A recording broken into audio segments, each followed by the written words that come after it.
We have a question here about what do you guys think of folks who are coaching without psych training? The stigma comes from folks giving bad, uninformed advice. Yeah. Totally. And that's the ironic thing, is that's also in the therapy field. Like, I went to grad school with a lot of therapists that I'm like, I don't know, you can get all the education in the world, but I don't know if it was the right fit for them. And then there are coaches that haven't done the formal education, and they just from like their own training and their own experience are even like more knowledgeable about it. So I think it's all about doing it in a very ethical way, where you're not advertising yourself as a trained therapist if you're not a trained therapist. You're not advertising yourself as a trained expert in trauma if that's not your jam. But if you've had, a certain life experience, and you have gone on your own like healing journey, or you've done your own education or whatever it is, and you feel like you can offer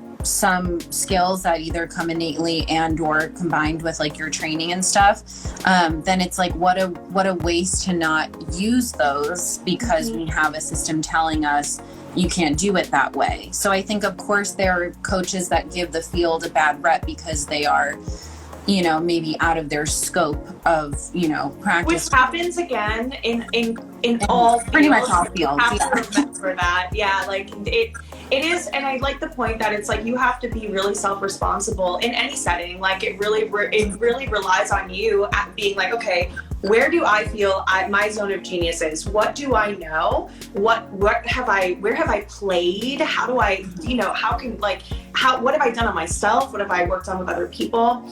And of course, we don't want anybody going out there and giving any kind of, psychological advice without having any psychological training, right.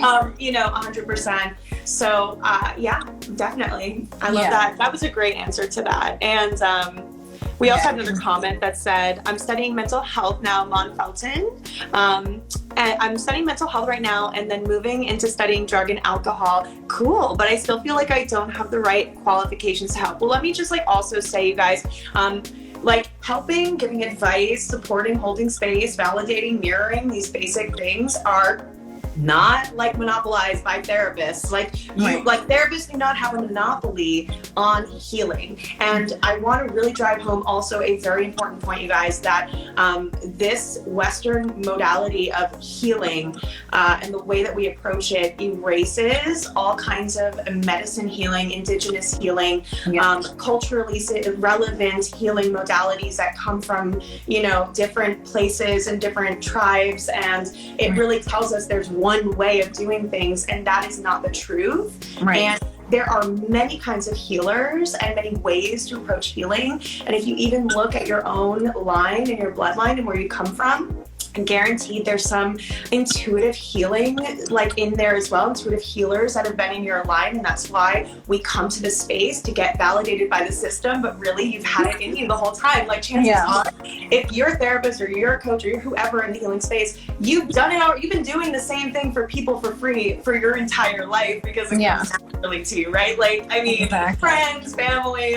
all of that. That's how my dad told me, I really want you to become a therapist, because he would hear me in high school on the phone with my friends. I was always the friend that people came to talk to, and it's I already had these skills within me, and sure, the education, the degree helped build upon that, but it wasn't the only way. And I think I could have just as well had that education and then afterwards maybe skipped the 7 years of abuse, but no regrets. I learned a lot, yada yada, whatever.